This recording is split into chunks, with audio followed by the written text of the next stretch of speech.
Hello everyone, how are you? कैसे हैं मेरे प्यारे बच्चों? आई होप आप अपना ख्याल रख रहे होंगे और बड़ी मेहनत और लगन के साथ पढ़ाई कर रहे होंगे। तो बच्चों, अभी तक हम लोगों ने काइनेमेटिक्स बहुत अच्छी तरीके से पढ़ी है और डायनेमिक्स और पार्टिकल यानी न्यूटन्स लॉज ऑफ मोशन बहुत अच्छे से, इंक्लूडिंग एच.सी. वर्मा न्यूमेरिकल्स, हम लोगों ने पूरे अच्छे तरीके से सोल्व कर लिया। आज हम बात करने वाले हैं नया चैप्टर, नई स्टार्टिंग। और चैप्टर का नाम है फ्रिक्शन। एच.सी. वर्मा की बुक की बात करेंगे तो चैप्टर नंबर 6, और हम अपनी रेफरेंस बुक्स में बात करेंगे तो न्यूटन लॉज ऑफ मोशन का ही सेकंड पार्ट बेसिकली फ्रिक्शन है। बात समझ में आई?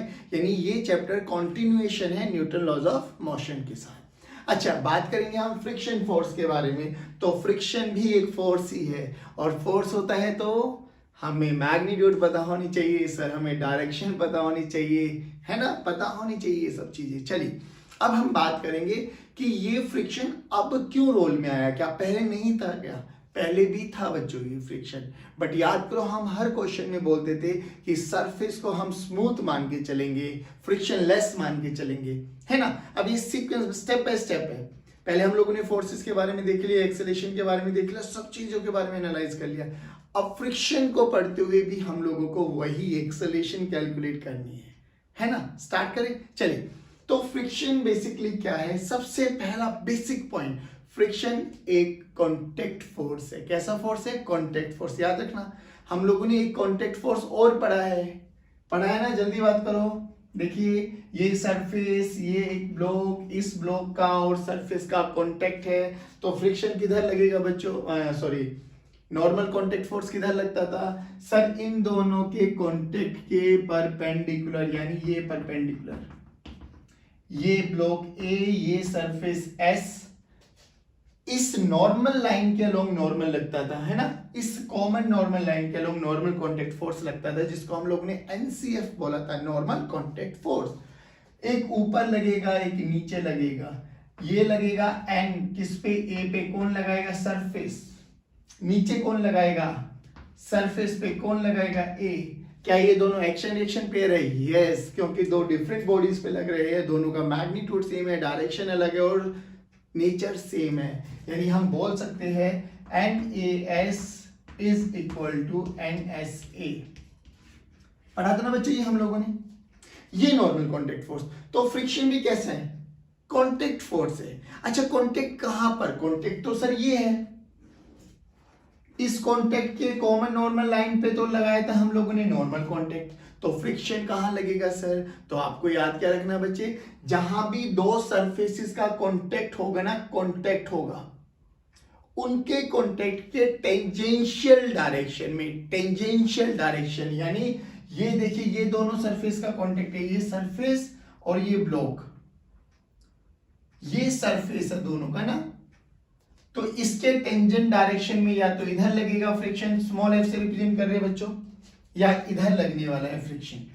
पहली बात तो किधर लगेगा वो हमें समझ में आ गया। दो सरफेसेस के कांटेक्ट जहां पर भी होगा उसके टेंजेंशियल डायरेक्शन में फ्रिक्शन लगने वाला है। अब ये फ्रिक्शन करता क्या है बच्चों? अब याद क्या करना है? Friction always opposes relative motion. खाली मोशन को नहीं, रिलेटिव मोशन को अपोज करता है। या तो रिलेटिव मोशन कर रहा होगा या उसकी टेंडेंसी होगी, इंटेंशन होगी। ध्यान से सुने इन वर्ड्स पे बच्चों, ध्यान से सुनना।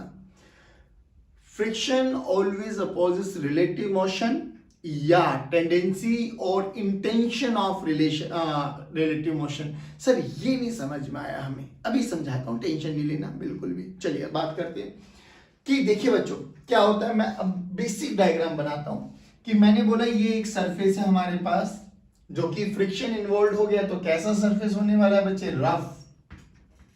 और अभी तक न्यूटन लॉज ऑफ मोशन में कैसा पढ़ा था? स्मूथ, फ्रिक्शनलेस, है ना। चलिए, अब हमने बोला यहां पर एक ब्लॉक रख दिया है हम लोगों ने, जिसका मास है m। Figure number 1, situation 1। अब हमने बोला कि एक ब्लॉक ये रहा हमारे पास बच्चों, ठीक है, इसका मास m है। ओके सर, इस पे एक F एक्सटर्नल फोर्स लग रहा है इस डायरेक्शन में। बच्चों ध्यान से सुनना, F एक्सटर्नल। ओके सर, ठीक है, ये फिगर नंबर 2। अब एक और फिगर बना लेते हैं। एक फिगर ये रही सर हमारे पास, यहां पर हमारे पास एक एम रखा हुआ है, ये थीटा एंगल पे रखा हुआ है और बोला गया है फर्स्ट सेकंड एंड थर्ड तीनों रेस्ट पर है। तीनों किस पर है बच्चों? रेस्ट पर है। अब आपके दिमाग में एक बात आ रही होगी कि सर ये कैसे रेस्ट पर रह सकता है, ये कैसे रेस्ट पर रह सकता है सर, ये तो नीचे स्लाइड करेगा, इस पे तो फोर्स लग रहा है, ये तो आगे मूव करना चाहिए, क्योंकि न्यूटन लॉज ऑफ मोशन में हम लोगों ने अभी तक यही पढ़ा है ना। देखिए कैसे पढ़ते थे हम लोग कि हमने बोला कि ये एक ब्लॉक है जिसका मास 2 किलोग्राम है, इस पे एक फोर्स लग रहा है 10 न्यूटन का, और कैसा सरफेस था? फ्रिक्शनलेस। कैसा सरफेस था न्यूटन लॉज ऑफ मोशन में? फ्रिक्शनलेस। सभी बच्चे बोलेंगे बेटा कैसा सरफेस था? फ्रिक्शनलेस। तो हमसे बोला गया find the acceleration of this block. हाँ, तो हमें क्या बड़ी बात है, हमें पता है एक्सेलरेशन का फॉर्मूला क्या होता है बच्चे? F by m। क्या होता है बच्चों? F by m। F कितना है? 10 न्यूटन। m कितना है? 2 किलोग्राम, यानी 5 मीटर पर सेकंड स्क्वायर। लेकिन सर आप अभी तक न्यूटन लॉज ऑफ मोशन में तो बोल रहे थे कि ये चलेगा, एक्सेलरेशन भी आएगी 5 मीटर पर सेकंड स्क्वायर। अब आप बोल रहे हो ये तो नहीं चलने वाला, ये तो रेस्ट पर है। यस, ये रेस्ट पर है तभी क्यों? क्योंकि अब एक नया फोर्स इन्वॉल्व होने वाला है जिसको हम बोलेंगे फ्रिक्शनल फोर्स। क्या बोलेंगे बच्चों? Frictional force. अब ध्यान से सुनना जो मैंने बोला है, याद करो फ्रिक्शन फोर्स क्या करता है सर? एक कांटेक्ट फोर्स है, टेंजेंशियल डायरेक्शन में लगने वाला है, दो सरफेसेस का कांटेक्ट जहां पर भी होगा। सेकेंडली ऐसे लगेगा कि वो रिलेटिव मोशन या इंटेंशन ऑफ रिलेटिव मोशन को अपोज करेगा। समझ में आया? अब देखिए समझना इस लाइन को। ये बताइए बच्चे, हमारे पास ये ब्लॉक रेस्ट पर है, बोला गया रेस्ट पर है। हाँ जी सर। अब इसमें फोर्स ही देखो, नीचे कितना लग रहा है बच्चों? mg, और ऊपर एक लगेगा नॉर्मल रिएक्शन। बड़ा बेसिक सा फंडा है बच्चों, टेंशन नहीं लेना बिल्कुल भी। भाई ये बताइए क्या ये चलेगा क्या? सर चलने के लिए इसको हॉरिजॉन्टल डायरेक्शन में चलना चाहिए था, या तो नेगेटिव एक्स की डायरेक्शन में या पॉजिटिव एक्स की डायरेक्शन में। बट सिंस ना तो इस पे इधर कोई फोर्स लगा है ना इधर कोई फोर्स लग रहा है, यानी ये हॉरिजॉन्टल मोशन में तो नहीं चलेगा। वर्टिकल मोशन में भी देखते हैं। वर्टिकल मोशन में हम लोगों ने क्या देखा? ना ये ऊपर जा रहा ना ये नीचे जा रहा। तो हम लिख सकते हैं कि वर्टिकल मोशन में n mg के बराबर है। n किसके बराबर है बच्चों? mg के बराबर है। और हॉरिजॉन्टल फोर्स 0 लग रहा है। अभी हॉरिजॉन्टल फोर्स 0 लग रहा है, इसका मतलब क्या हुआ? यानी इसकी कोई इंटेंशन नहीं है, इसकी कोई इंटेंशन नहीं है, यानी ये चलना ही नहीं चाहता। यानी there is no relative motion between block and surface of the earth. No relative motion, no relative motion, या you can say no tendency of relative motion. No tendency of relative motion मतलब क्या? अरे भाई इसमें चलने की इच्छा ही नहीं है। अब इच्छा ही नहीं है तो चलेगा नहीं, चलेगा नहीं तो फ्रिक्शन तो नहीं लगने वाला। ध्यान से सुना, इसलिए मैंने बोला friction always opposes relative motion और टेंडेंसी और इंटेंशन ऑफ रिलेटिव मोशन। अब समझाता हूं, समझ में आया कि सर इसकी तो कोई टेंडेंसी नहीं है चलने की।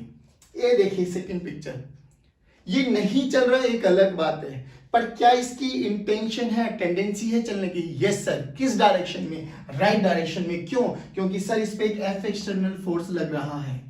वो अलग बात है कि अभी तक वो सभी फोर्सेस उसको लेके जाते थे क्योंकि फ्रिक्शनलेस माना था, लेकिन अब फोर्स लगाने के बावजूद भी वो चले तो इसकी गारंटी नहीं है। फॉर एग्जाम्पल आप लोगों के घर में बेड रखे हुए ना, हाँ, बेड पे धक्का मारो, दबा के धक्का मारो, फोर्स तो लगा रहे हो ना? Yes sir.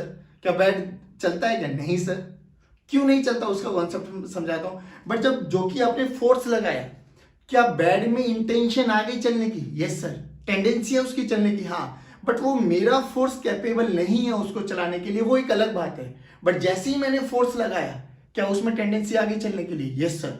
सोचो 100 किलोग्राम का एक बॉक्स रखा हुआ है, 100 किलोग्राम का एक बॉक्स रखा हुआ है। हमसे मम्मी ने बोला बच्चे इसको ना शिफ्ट कर दो 1 फीट। हमने दबा के फोर्स लगाया, नहीं हिम्मत हुई। फिर मम्मी ने बॉर्नवीटा पिलाया, फिर लगाया धक्का, फिर भी नहीं हुई। थक हार के हमने भाई को बुलाया, दोनों भाई लगे पड़े, नहीं हुआ। अब एक बात बताइए, दोनों भाई के लगने के बावजूद भी नहीं हुआ, बट टेंडेंसी तो आई ना। Yes sir.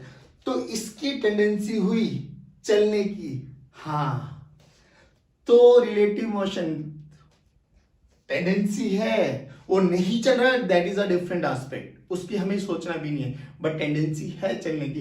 टेंडेंसी है तो क्या करेगा, अपोज करेगा। तो ये किधर चलना चाहता है, राइट डायरेक्शन में, तो फ्रिक्शन क्या करेगा, रोकने की कोशिश करेगा, किधर, लेफ्ट डायरेक्शन में लग के। अब लगाएगा कहां सर, कॉन्टेक्ट तो ये रहा, और कॉन्टेक्ट के टेंजेंशियल डायरेक्शन में लगेगा, यानी ए डायरेक्शन में फ्रिक्शन फोर्स आ जाएगा। स्मॉल एफ से हम लोगों ने रिप्रेजेंट कर दिया फ्रिक्शन फोर्स को। बात समझ में आई? देखिए ये है सेकंड स्टेप, जो हम लोगों ने बोला था ना, रिलेटिव मोशन या टेंडेंसी ऑफ रिलेटिव मोशन। तो this is the tendency of relative motion. चलिए अब इसकी बात करते हैं। अब इधर देखिए बच्चों, ये नीचे लगेगा mg, ठीक है, इस पे ऊपर लगी एक नॉर्मल, और ये हम लोगों को आता है ये थीटा है, ये mg cos थीटा हो जाएगा प्यारे बच्चों, और इधर mg sin थीटा। अब ध्यान से सुनो, यहां पे नॉर्मल किसके बराबर हो जाएगा सर, नॉर्मल तो हो जाएगा यहां पर mg cos थीटा के बराबर। चलो जी, बहुत सुंदर।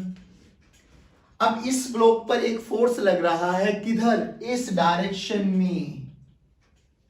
क्या ये इसी के डायरेक्शन के लोग चलने की कोशिश करेगा? यस। कौन करा रहा है, mg sin थीटा। चल रहा है क्या? नहीं सर, क्योंकि तीनों ही रेस्ट पर थे, बट इन दोनों में टेंडेंसी आई है। टेंडेंसी क्यों आई है? क्योंकि इन पे दोनों पे एक्सटर्नल फोर्स लग रहा है। इसकी टेंडेंसी थी क्या? नहीं सर। क्यों? क्योंकि इस पे कोई भी हॉरिजॉन्टल फोर्स नहीं लग रहा था।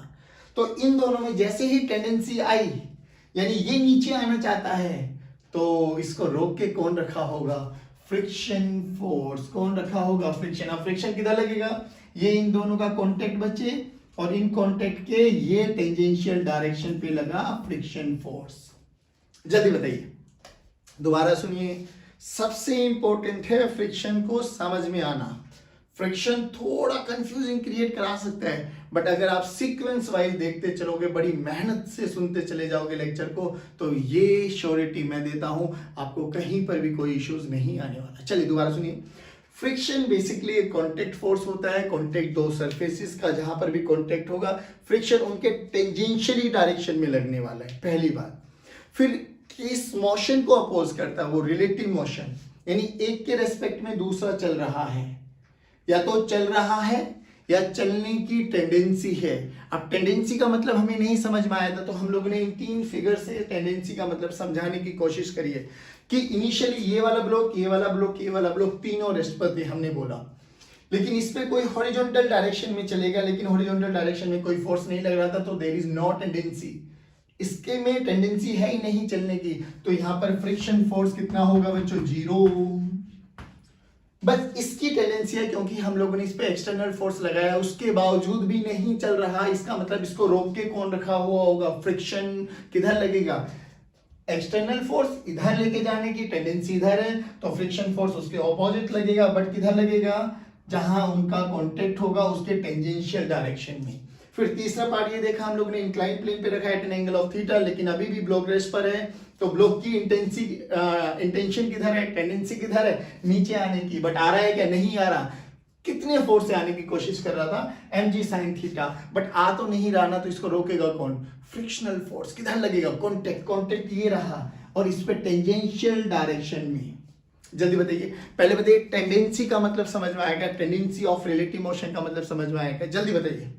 Very good. अब हम बात करते हैं कि सर रिलेटिव मोशन का मतलब, अरे रिलेटिव मोशन का तो मतलब ही है ना भैया, एक ऑब्जेक्ट चल रहा है विद रेस्पेक्ट टू ग्राउंड। लो जी, ये चल रहा, अगर ये चल रहा है तो फ्रिक्शन किधर लगे, यानी there is some relative motion. चल रहा है तो रिलेटिव मोशन, रिलेटिव मोशन अगर राइट में हो रहा है तो फ्रिक्शन किधर लगेगा, लेफ्ट में। वो तो बहुत सिंपल है, बात समझ में आई।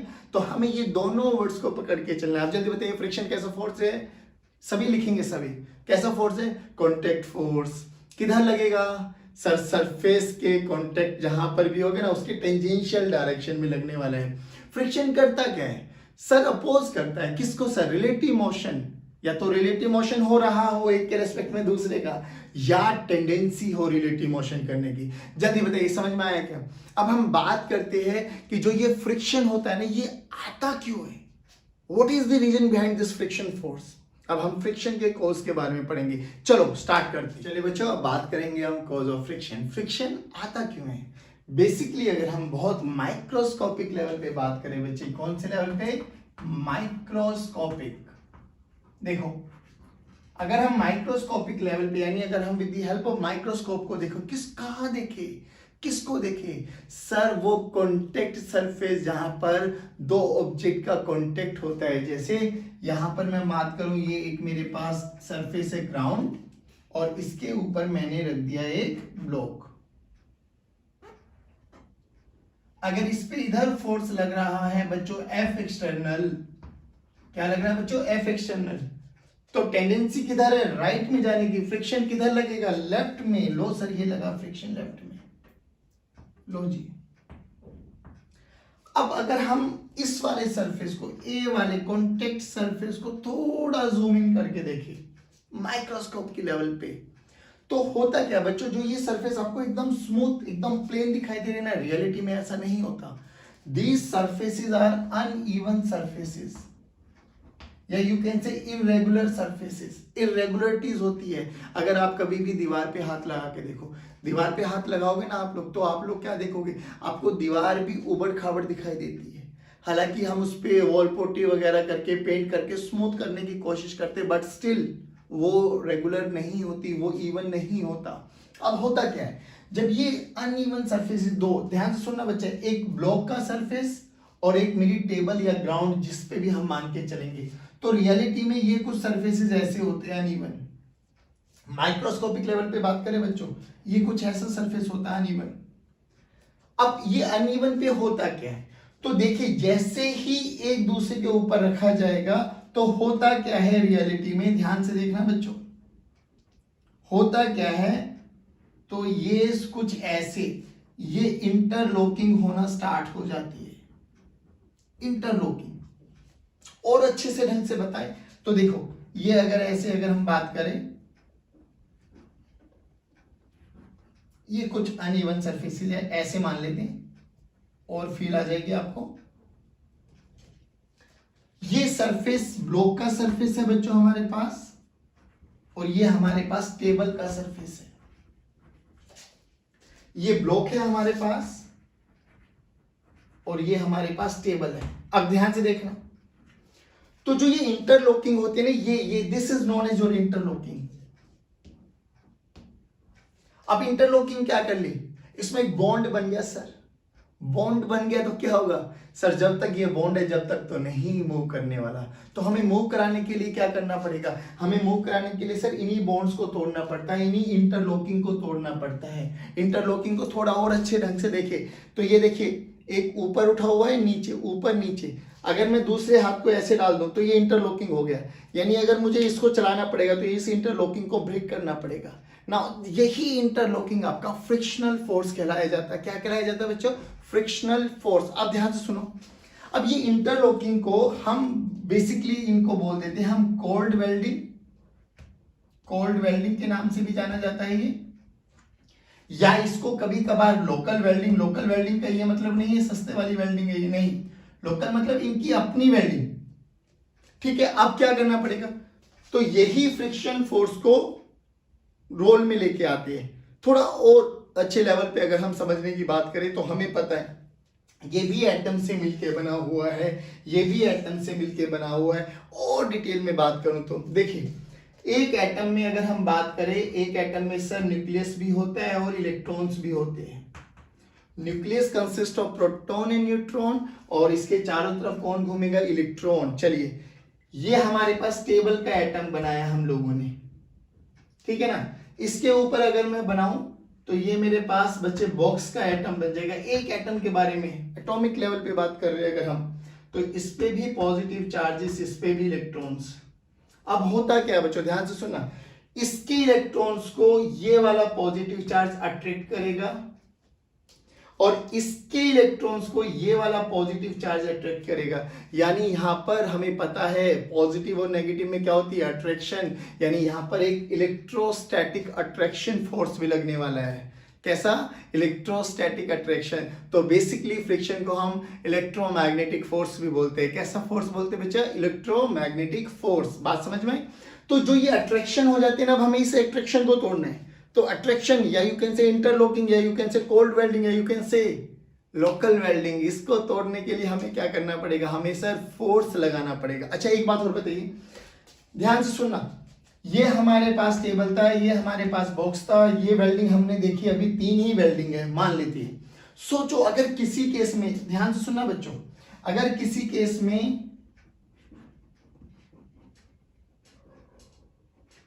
ध्यान से देखो, बिल्कुल डिटेल में देखें। इस केस में और इस केस में, case number 1 and case number 2, जल्दी बताओ किस केस में ज्यादा इंटरलॉकिंग है? सेकंड में। किस केस में फ्रिक्शन ज्यादा लगेगा? सेकंड में। अच्छा एक बात और बताइए, अगर मुझे इन इंटरलॉकिंग को और मजबूत हो जाए और बढ़ जाए तो सर फ्रिक्शन उतना ही बढ़ जाएगा। अब इंटरलॉकिंग को बढ़ाने के लिए क्या करना पड़ेगा? सर इनको दबाना पड़ेगा, है ना? दबाना पड़ेगा। दबाने का मतलब क्या है? अरे सर ये तो कुछ कांटेक्ट फोर्स लगा। दबाएगा कौन? सर ऊपर से ये नॉर्मल लगाएगा, नीचे से ये नॉर्मल लगाएगा।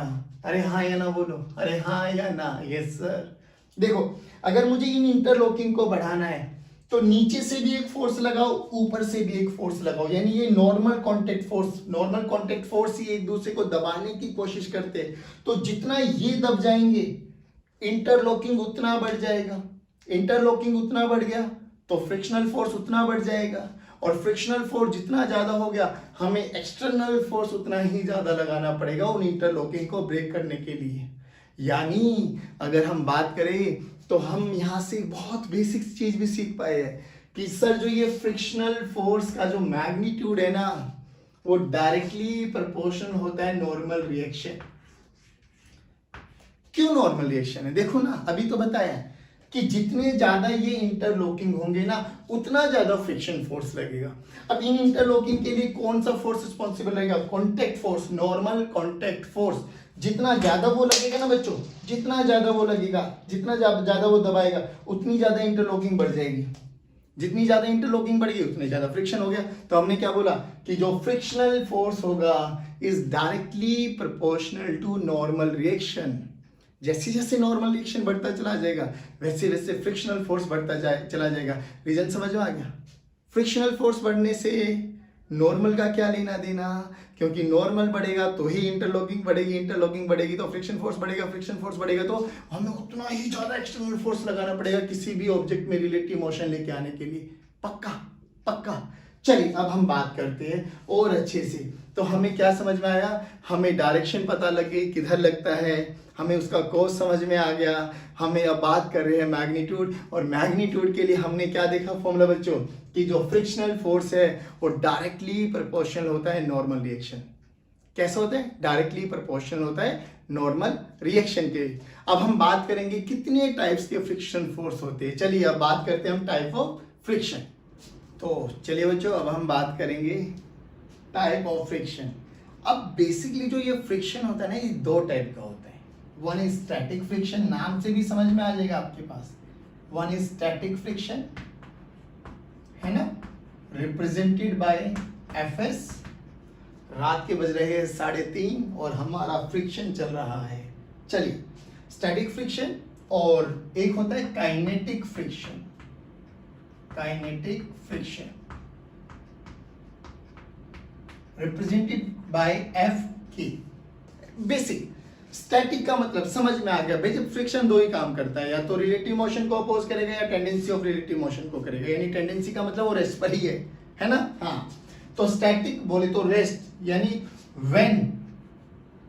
When there is no relative motion,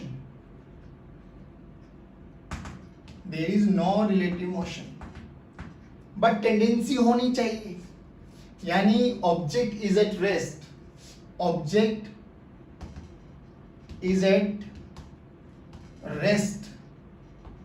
ये वही एग्जांपल है बच्चों कि हमारे पास 100 किलोग्राम का एक बॉक्स रखा हुआ है, हमसे बोला गया भाई इसको आपको धक्का मारना है, फोर्स लगा, नहीं लगा है सर, नहीं चला, तो टेंडेंसी तो है इधर जाने की, बट जो कि हमारा फोर्स यानी एफ एक्सटर्नल कैपेबल नहीं है, लेकिन फ्रिक्शन तो लगेगा सर। किधर लगेगा?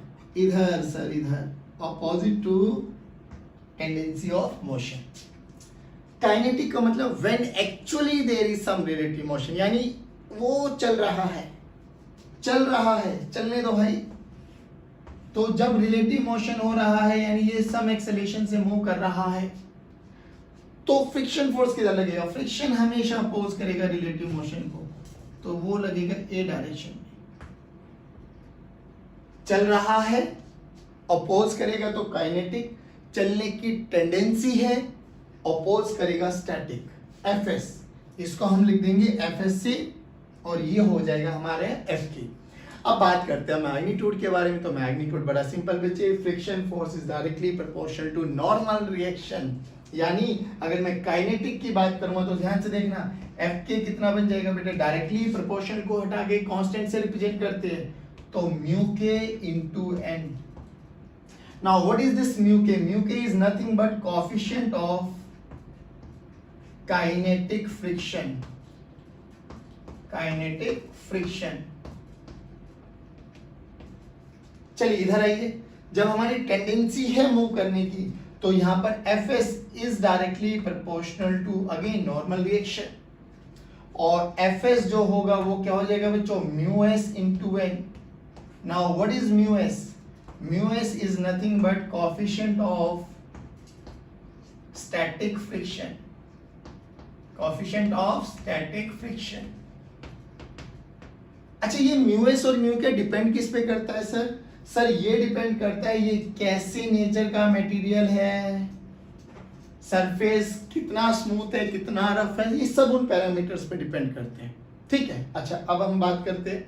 अब एक चीज और देखिए ध्यान से, ये हमारे पास फॉर्मूला आ गया काइनेटिक का, ये हमारे पास फॉर्मूला आ गया स्टैटिक का। तो जब चल रहा होगा तो काइनेटिक, चलने की कोशिश कर रहा होगा तो स्टैटिक। अच्छा, जो ये काइनेटिक फ्रिक्शन है ना बच्चों, ये कांस्टेंट होता है। ये कैसा होता है? कांस्टेंट, यानी एक बार ही जितना लग गया थ्रू आउट वही रहने वाला है। ये किसी पे नहीं डिपेंड करने वाला कि कितनी एक्सेलरेशन से चल रहा है, क्या वेलोसिटी, नो। एक बार ही अगर इसकी वैल्यू जो हो गई थ्रू आउट, ये कांस्टेंट रहने वाला है। But static friction variable friction है। स्टैटिक कैसा है बच्चों? Static friction is variable in nature, is variable. अब वेरिएबल की मतलब देखिए ध्यान से, अब जब ये ध्यान से सुनो, स्टार्टिंग से देखो, ये हमारे पास एक ब्लॉक ये ग्राउंड पे हम लोगों ने एक ब्लॉक रख दिया है, this is ground, this is block. इसकी टेंडेंसी है क्या चलने की? नहीं सर, क्यों? क्योंकि इस पे कोई एक्सटर्नल फोर्स तो लग ही नहीं रहा, नहीं लग रहा, तो फ्रिक्शन कितना सर? एफ एस की वैल्यू 0, एफ एस की वैल्यू 0। अब इस पे एफ, अगर मैं एफ एक्सटर्नल अगर मैं लगाऊं बच्चों, ठीक है सर, तो क्या इसमें फ्रिक्शन लगेगा? Yes sir. किधर लगेगा? पीछे। कितना लगेगा सर? वो वेरी करता है डिपेंडिंग अपॉन एफ एक्सटर्नल कितना लगा रहे हो, ठीक है ना। तो जो ये एफ एस आए ना बच्चों, इस एफ एस को हम बोलते हैं maximum value of static friction. क्या बोलते हैं बच्चों? Maximum value of static friction.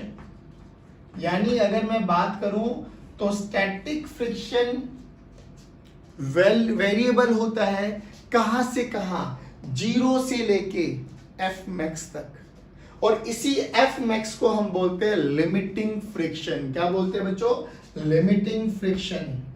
यानी स्टैटिक फ्रिक्शन की एक लिमिट होती है, स्टैटिक फ्रिक्शन की क्या होती है बच्चों? एक लिमिट, कि इस लिमिट से 0 से लेके उस लिमिट तक वो कुछ भी वैल्यू ले सकता है। अभी न्यूमेरिकल्स करेंगे तो आपको समझ में आएगा, बट अभी नो1 के लेक्चर याद रखो, दिमाग में बैठाओ, आपको सब चीजें क्लियर होती चली जाएगी। दोबारा सुनिए, स्टैटिक फ्रिक्शन कैसा? वेरिएबल। वेरिएबल का मतलब क्या है? इसकी वैल्यू कहां से कहां?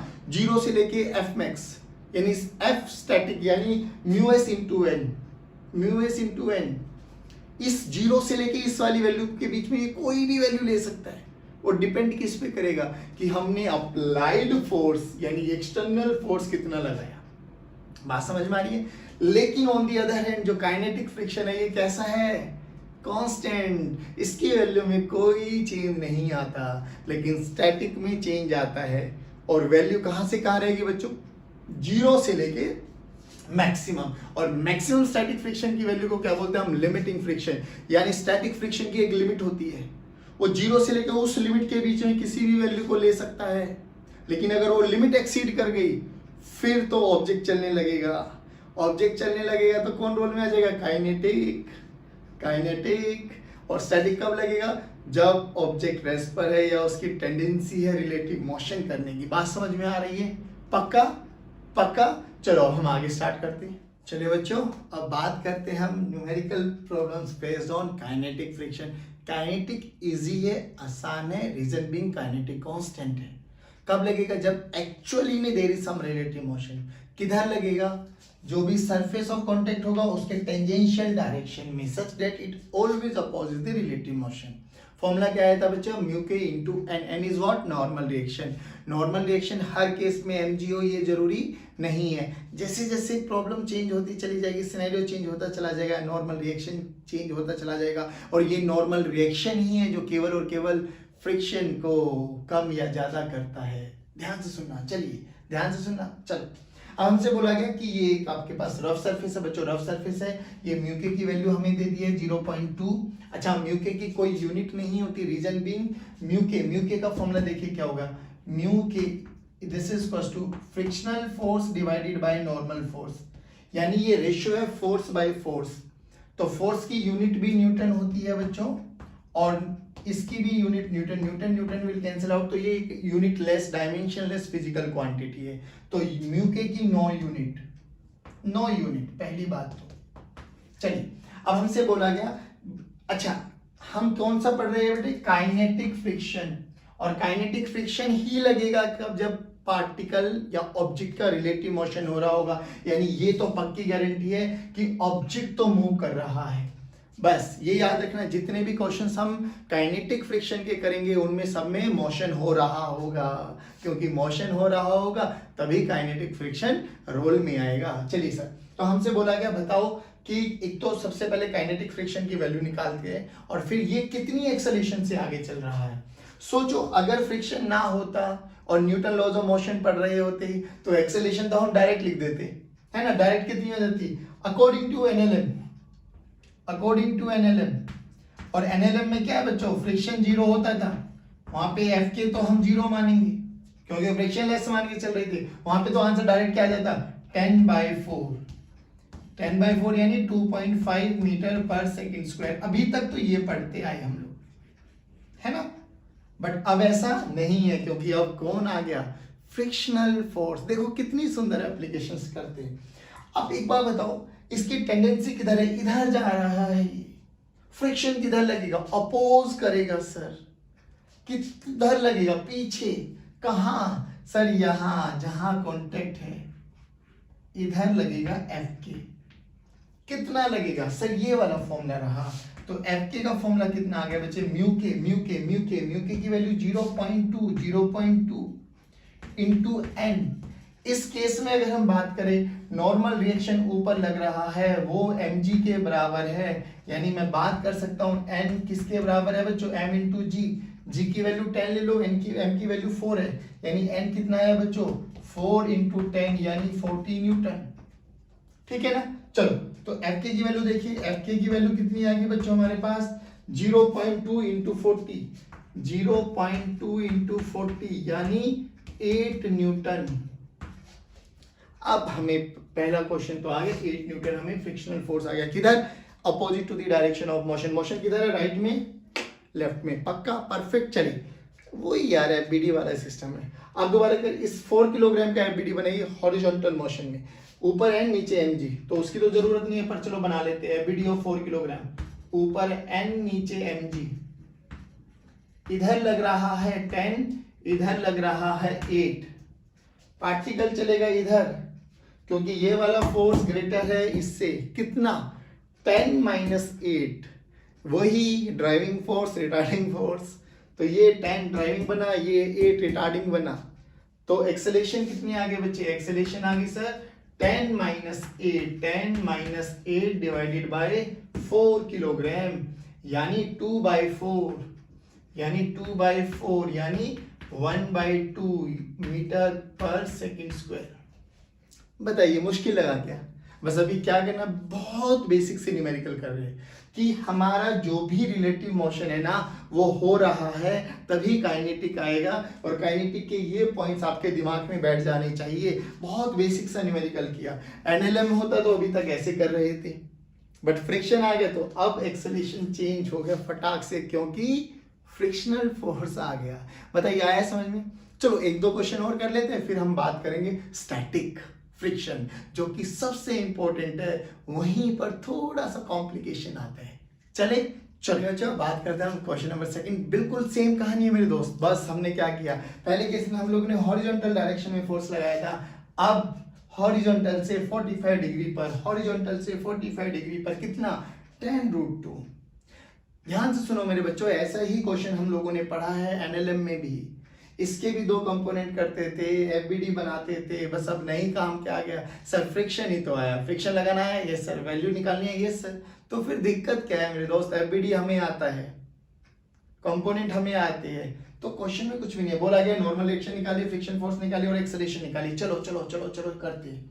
देखो ध्यान से, अगर मैं बात करूं इसकी mg पे कितना लगा बच्चों, 4g नीचे लगा और नॉर्मल रिएक्शन ऊपर लगा, पहली बात तो डन, वेरी गुड। इस 10√2 के 2 कंपोनेंट करो, इधर कितना आ जाएगा बच्चों 10√2 cos 45, सभी बच्चे बोलेंगे। ऊपर कितना आ गया 10√2 sin 45। अब देखिए sin 45 और cos 45 1/√2 होता है, यानी इधर जो फोर्स लगा 10√2 डिवाइडेड बाय √2 यानी 10, ऊपर भी जो फोर्स लगा वो भी 10। अगर हम इस ब्लॉक का एफबीडी बनाए, ब्लॉक का एफबीडी बनाए, तो देखो एफबीडी कितना बना बच्चे बॉक्स का, ऊपर लगा न्यूटन नॉर्मल, ऊपर लग रहा है 10, इधर लग रहा है 4g, इधर लग रहा है 10, और फ्रिक्शन किधर सर, अगर ये इधर चल रहा है तो फ्रिक्शन तो लगेगा दादा इधर, हाउ मच Fk, तो इधर लगा लिया मैंने Fk। क्या वर्टिकल मोशन में कोई मोशन है? नहीं सर, वर्टिकल डायरेक्शन में कोई मोशन नहीं है, नो सर नो सर, यानी मैं लिख सकता हूं ऊपर लगने वाला मस्ट बी इक्वल टू नीचे लगने वाला, वेरी गुड, यानी n+10 ऊपर इज इक्वल टू 4g नीचे, यानी n this is equal to 40 minus 10, यानी नॉर्मल की तो वैल्यू आ गई 30 न्यूटन। लो जी, चलो अब बताइए कहां चलेगा सर, ये तो हॉरिजॉन्टल डायरेक्शन में चल रहा है, राइट डायरेक्शन में चल रहा है, फ्रिक्शन पीछे लग रहा है, फ्रिक्शन की वैल्यू, चलो सर Fk की वैल्यू निकालते हैं। सर Fk की वैल्यू जल्दी बोलो बच्चे, μk इंटू एन, म्यूके कितना है बच्चों 0.3, एन कितना है बच्चों 30 न्यूटन, यानी 0.3 इंटू 30, सही बोला ना, हाँ वेरी गुड, तो हाउ मच 9 न्यूटन, Fk की वैल्यू आ गई 9 न्यूटन। ओके, इसको लेके कौन जा रहा है 10 न्यूटन, रोकेगा कितना 9 न्यूटन, तो नेट फोर्स कितना 1 न्यूटन, तो acceleration of 4 kilogram is 10 minus 9/4, driving force, retarding force, mass of the system 1/4 metre per second square. जल्दी बताइए आया क्या समझ में? पक्का। अच्छा एक चीज और यहां से ऑब्जर्व कर रहे हो, ऐसे फोर्स लगाने से, देखो ध्यान से सुना, बहुत इंटरेस्टिंग कॉन्सेप्ट है। जब ये ब्लॉक ऐसे रखा होता नॉर्मल, कोई फोर्स ना लगा हुआ होता, तो इधर कितना होता n, नीचे कितना होता 4g, यानी मैं बात करूं तो नॉर्मल कितना हुआ 40 न्यूटन। ध्यान सुनना, मैंने ऐसे फोर्स लगाया, ऐसे फोर्स लगाने से क्या हुआ सर, ऐसे फोर्स लगाने से देखो नॉर्मल कितना बना 30 न्यूटन, था कितना 40 न्यूटन, यानी अगर मैं ऐसे फोर्स लगाऊं तो भी चला ये सिस्टम, ऐसे फोर्स लगाऊं तो भी चलेगा ये सिस्टम, लेकिन फ्रिक्शन किस केस में कम होगा, ऐसे लगाने पे या ऐसे लगाने पे? सर अभी तक तो समझ में आया, इसमें 40 था, इसमें 30 है, यानी ऐसे लगना चाहिए फोर्स, ठीक है ना। अब इसको बोलते हैं हम पुल करना। पुल करना, कोई बॉक्स रखा हो तो ऐसे रस्सी पकड़ के ऐसे लगाते ना, चलो भाई चलो चलो पुल करते हैं। एक होता है पुश करना, धक्का मारते हैं। अब देखते हैं कि सेम क्वेश्चन को पुश करें तो क्या होता है, करें? चलो चलिए, आपने बोला और क्वेश्चन बन गया। पुश, ये ऐसे धक्का मारना, पुश, वो पुल। चलो अब बात करते हैं, अब क्या करें सर? अरे बाबू टेंशन न को, हमें आना चाहिए। देखिए 20√2 यानी ये फोर्स ऐसे गया, मोबिलिटी ऑफ वेक्टर का यूज करके हम इसको आगे शिफ्ट कर सकते हैं। ये 45 बना तो ये भी 45 बना, यानी इधर कितना लगेगा? 20√2 45, 20√2 cos 45, 20√2 cos 45, यानी ये वैल्यू तो आ गई 20 न्यूटन। नीचे कितना लगेगा? 20√2 sin 45, 20√2 sin 45, यानी ये वैल्यू आ गई 20 न्यूटन। Okay yes sir. नीचे कितना लगा? 4 इंटू जी। ऊपर कितना लगेगा? नॉर्मल। अगर मैं इस बॉक्स का एफबीडी बनाऊं तो ध्यान रखना बच्चों, ऊपर लगा नॉर्मल, नीचे लगा 4G और 20, नीचे लगा 4G 20, इधर लगा 20 न्यूटन। चल रहा है, काइनेटिक आएगा ए डायरेक्शन में, एफ के लिख लेता हूं अभी। लो जी, ये बना एफबीडी ऑफ बॉक्स, बस। चलिए आप बताइए, क्या वर्टिकल डायरेक्शन में कोई मोशन? नो सर, यानी ऊपर लगने वाला फोर्स इक्वल टू नीचे लगने वाला फोर्स, यानी नॉर्मल कितना आ गया? 20 प्लस 4G यानी 20 प्लस 40, 20 प्लस 40 यानी 60 न्यूटन। लो जी, नॉर्मल पहला क्वेश्चन बोला गया फ्रिक्शन निकालो। फ्रिक्शन का फॉर्मूला क्या होता है? बड़ा बेसिक है बच्चों, म्यू के इंटू एन, म्यू के 0.3 इंटू 60 यानी 18 न्यूटन। हॉरिजॉन्टल मोशन में है, यस सर। तो कितना? 20 इधर 18 पीछे, 20 इधर 18 पीछे, एक्सेलेरेशन इधर, तो एक्सेलेरेशन ही तो निकालना, निकालो चलो।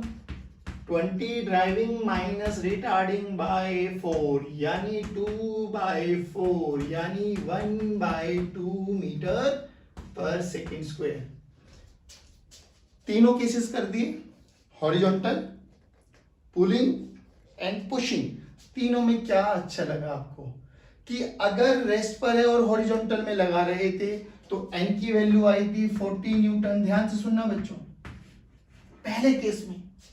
दूसरे केस में जब पुल कर रहे थे तो एन की वैल्यू आई 30 न्यूटन, और अभी के केस में जब पुश कर रहे हैं तो एन की वैल्यू आई 60 न्यूटन। अब सोचो, एक ब्लॉक रखा हुआ है, एक बॉक्स रखा हुआ है, ठीक है ना। आपको बोलना है इसको चलाना है, चलाना है। चलाने की 3 डायरेक्शन, या तो आप ऐसे लगाओ फोर्स, यानी ये मेरा ब्लॉक है, या तो मैं ऐसे हॉरिजॉन्टल डायरेक्शन के अलोंग लगाऊं, ऐसे लगाऊं, या ऐसे लगाऊं, F2 F1 F3। खुद सोचिए, बताओ कौन सी डायरेक्शन में फोर्स लगाऊं सच दैट मिनिमम फ्रिक्शन मिले? बोलो, F1 F2 F3, F1 F2 F3, answer आना चाहिए। F1 F2 F3, F1 F2 F3। तो अब आप लोगों ने देखा भी होगा, जब भी कोई भी बॉक्स रखा हुआ होता है, ये आपको सिखाया नहीं था बट आपको पता था, आप हमेशा रस्सी बांध के खींचते थे उसको, है ना, क्योंकि पुल करना इजी होता है। क्योंकि पुलिंग में क्या होता है, नॉर्मल रिएक्शन कम हो जाता है, और नॉर्मल ही रिएक्शन कौन रिस्पॉन्सिबल होता है? फ्रिक्शन के लिए। किसके लिए? फ्रिक्शन के लिए। अरे वाह सर, ये तो बहुत सुंदर एग्जाम्पल आया। तो मैं कह रहा हूँ चीजें क्लियर होंगी, बट आपको संभल कर, मेहनत, लगन, निष्ठा के साथ लेक्चर देखना है। बात समझ में आई? अब बात करते हैं हम स्टैटिक फ्रिक्शन के बारे में। किसके बारे में? स्टैटिक। चलिए स्टूडेंट्स, तो अब हम बात करेंगे कुछ interesting facts about static friction.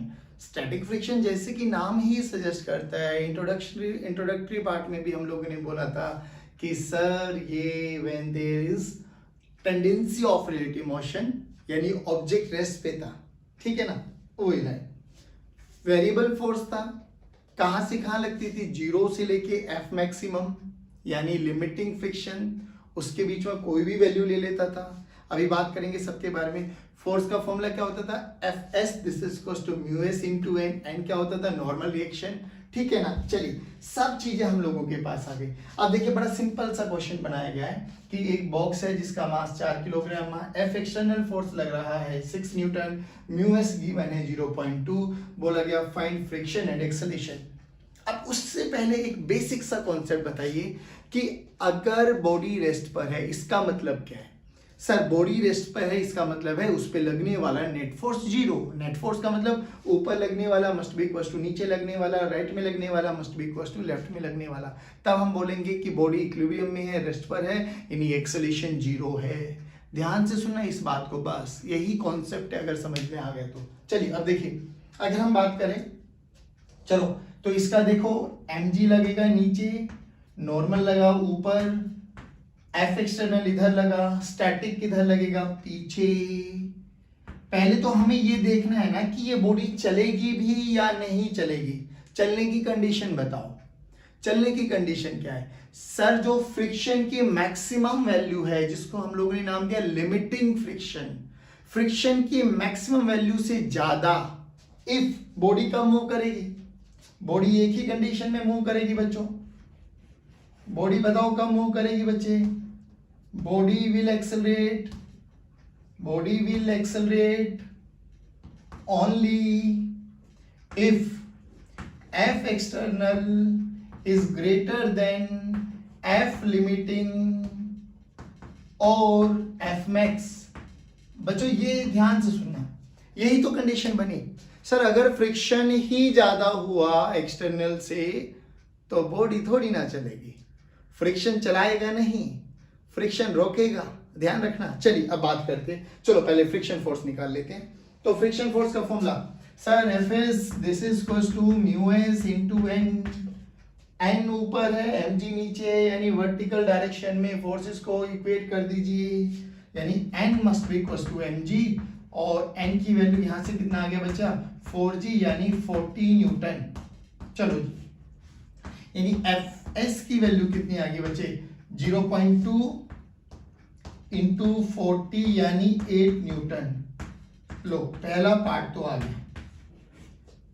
ये एफएस क्या है, मैक्सिमम लिमिटिंग फ्रिक्शन। ध्यान से सुना बच्चों, वर्ड टू वर्ड पे ध्यान देना, मैक्सिमम वैल्यू है फ्रिक्शन की। अच्छा किधर लगेगा, पीछे, ओके डन। ध्यान से सुनना, एफ एक्सटर्नल किधर है, आगे, कितना है 6।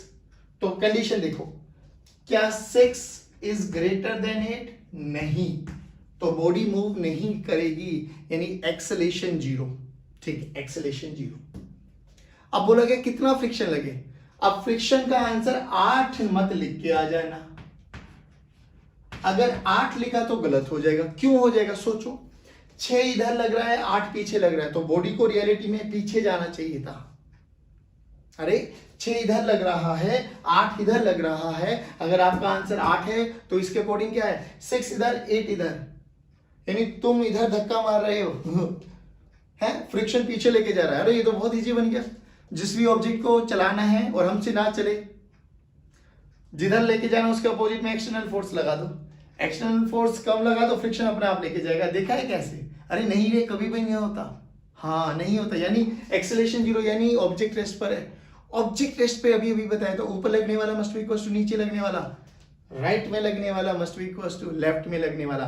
तो लेफ्ट में 8 लगेगा या 6 लगेगा, 8 लगेगा या 6 लगेगा, 6 न्यूटन, क्योंकि ये 8 न्यूटन फ्रिक्शन की मैक्सिमम वैल्यू है।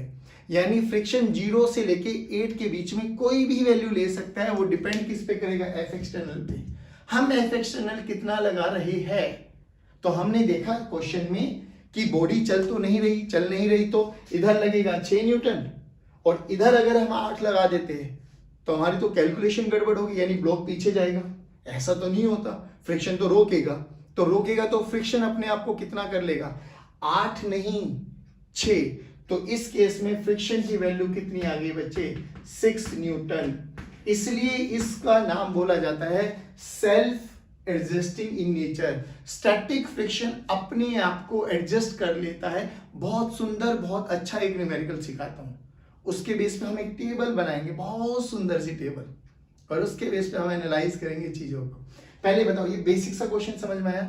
सबसे पहले हमें चेक करना है कि क्या बॉडी मूव करेगी, और बॉडी मूव करने की एक ही कंडीशन है कि जो एक्सटर्नल फोर्स लगा रहे हो ना, वो लिमिटिंग फ्रिक्शन से यानी मैक्सिमम स्टैटिक फ्रिक्शन से ज्यादा होना चाहिए, तभी बॉडी मूव करेगी। ज्यादा नहीं हुआ तो बॉडी रेस्ट पर ही रहेगी, और फिर ये फ्रिक्शन अपनी वैल्यू को इसके अकॉर्डिंग चेंज कर लेगा। सोचो, अगर ये 6 ना होता, यहाँ 5 होता, तो फ्रिक्शन कितना हो जाता, 5 4 4 3 3 2 2 1 1 0, तो 0। यानी अगर मैं 6 एक्सटर्नल फोर्स लगाऊंगा ना तो फ्रिक्शन कितना हो जाएगा, 0। 7 लगाऊंगा तो 7, 8 लगाऊंगा तो 8, अब 9 लगाऊंगा तो चलेगा, और चलेगा तो कौन आ जाएगा, काइनेटिक। चलो चलो यहां तक देखो, अभी समझ में आया पक्का? चलिए अब एक और अच्छा क्वेश्चन करते हैं। चलिए बच्चों, अब हम बात कर रहे हैं कि एक टेबल है, टेबल के ऊपर 5 किलोग्राम का एक बॉक्स रखा हुआ है, म्यू एस स्टैटिक फ्रिक्शन का कोएफिशिएंट है 0.2, और इस पे 2 न्यूटन का फोर्स लगाया है। ठीक है, चलो सबसे पहले देख लेते हैं इसका मैक्सिमम लिमिटिंग फ्रिक्शन कितना होगा, और मैक्सिमम लिमिटिंग एफ मैक्स या एफ लिमिटिंग कितना हो जाएगा बच्चे, म्यू एस यानी 0.2 इंटू एन, और इस केस में एन किसके बराबर है बच्चों, 5g के बराबर। mg नीचे लगेगा बच्चों और n ऊपर लगेगा। चलिए ठीक है ना, तो यहां से कितना आया बेटा, एफ मैक्स की हमने बात करी 0.2 इंटू 50 यानी 10 Newton. This is maximum limiting friction या मैक्सिमम स्टैटिक फ्रिक्शन, ये लगेगा। अब हमने कितना लगाया, 2 न्यूटन। एफ एक्सटर्नल है, देखो टेबल बनाते हैं, एफ एक्सटर्नल स्टैटिक फ्रिक्शन और एक्सेलेरेशन ऑफ फ्लो। हमने लगाया 2 न्यूटन का एफ एक्सटर्नल। स्टैटिक फ्रिक्शन कहां से कहां वेरी कर सकता है, 0 से लेके एफ मैक्स या एफ लिमिटिंग, और इस केस में 0 से लेके ये हो जाएगी वैल्यू 10, है ना। लगाया कितना, एफ एक्सटर्नल कितना लगाया, 2। तो ऐसे थोड़ी ना 2 आगे 10 पीछे ना, रेस्ट पर रहेगा, क्योंकि कंडीशन पहली एफ एक्सटर्नल कितना है 2 न्यूटन, मैक्सिमम कितना है 10 न्यूटन, तो ये कंडीशन तो अनसेटिस्फाई हो गई, तो ब्लॉक रेस्ट पर रहेगा। रेस्ट पर लगने का मतलब जितना एफ एक्सटर्नल है उतना ही लिमिटिंग फ्रिक्शन हो जाएगा, उतना ही स्टैटिक फ्रिक्शन हो जाएगा। चलिए चलिए चलिए चलिए, तो स्टैटिक फ्रिक्शन कितना, 2 माइनस 2, एक्सेलेरेशन 0। मैंने थोड़ा और बढ़ाया, अभी भी कंडीशन 4 इज ग्रेटर देन 10 नहीं, तो अभी भी रेस्ट पर, तो जितना एफ एक्सटर्नल उतना ही फ्रिक्शन, यानी अभी भी 4, अभी भी 0। मैंने 6 कर दिया, 6 इज ग्रेटर देन 10 नहीं, तो 6 0। 8 कर दिया, 8 इज ग्रेटर देन 10 नहीं, तो 8 0। 10 कर दिया, 10 is greater than 10 no, 10 is equal to 10 yes, तो 10 अब 0। देखो बात समझ में, 10 से जैसे ही मैं ज्यादा बढ़ाऊंगा 11 न्यूटन, तो क्या ये चलेगा, यस, क्योंकि स्टैटिक फ्रिक्शन की मैक्सिमम वैल्यू अटेन हो चुकी है, और चलने की कंडीशन देखिए, 11 is greater than 10 yes yes yes, चलेगा। और जैसे ही चलेगा कौन आ जाएगा, काइनेटिक फ्रिक्शन आ जाएगा सर, ध्यान रखना, कौन आ जाएगा, काइनेटिक फ्रिक्शन आ जाएगा सर। चलिए चलिए चलिए अभी बात करते हैं, इधर देखना। तो इस नेचर को बोला गया है बच्चों सेल्फ एडजस्टिंग नेचर, कि स्टैटिक फ्रिक्शन अपनी वैल्यू को डिपेंडिंग अपॉन कि एफ एक्सटर्नल कितना लगा रहे हो उसके अकॉर्डिंग अपने आप को एडजस्ट कर लेता है।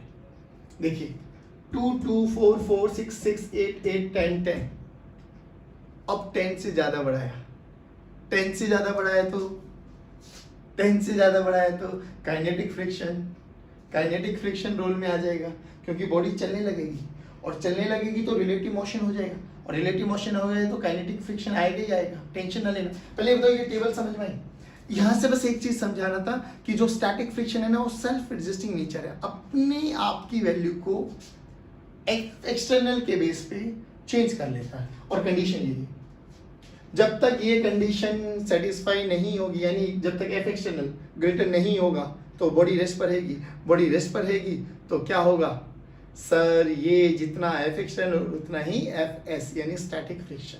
बोलो इतना समझ में आया? पक्का। अब एक क्वेश्चन करते हैं जिसमें स्टैटिक भी और काइनेटिक भी दोनों ही रोल में आते हैं।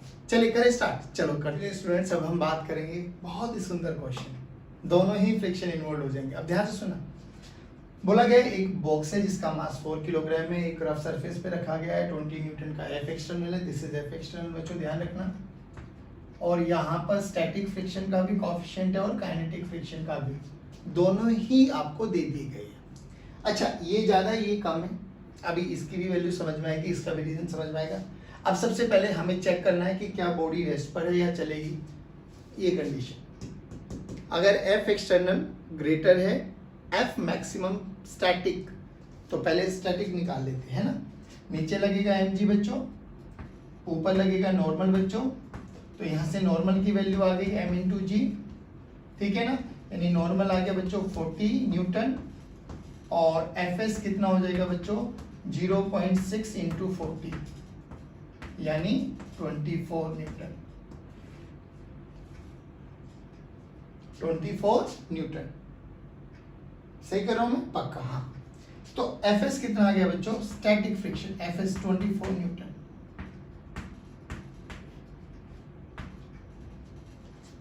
अब देखो, फिर कंडीशन देखो, F एक्सटर्नल कितना है 20 न्यूटन, F मैक्सिमम कितना है 24 न्यूटन। चलेगा क्या? नहीं सर, नहीं चलेगा। तो फ्रिक्शन कितना है सर? फ्रिक्शन तो हो जाएगा Fs कितना हो जाएगा बच्चों 20 एक्सेलरेशन 0। बोलो समझ में आया क्या? पक्का। चलिए बच्चों, आज का लास्ट क्वेश्चन देखते, कॉन्सेप्ट बहुत प्यारा देखेंगे। अच्छा, अभी वाले क्वेश्चन में हमने क्या देखा, वहां पे म्यू के की कोई जरूरत नहीं थी क्योंकि बॉडी रेस्ट पे थी, और रेस्ट पे थी तो कौन रहेगा एक्टिव, स्टैटिक। चलिए अब दोबारा यहाँ पे देखिए, यहाँ पर भी म्यू एस गिवन है, म्यू के गिवन है।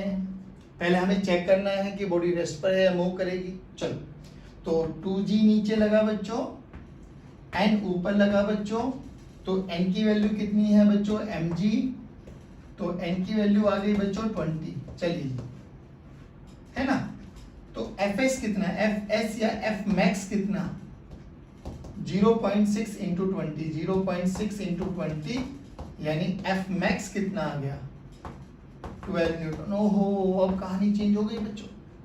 देखो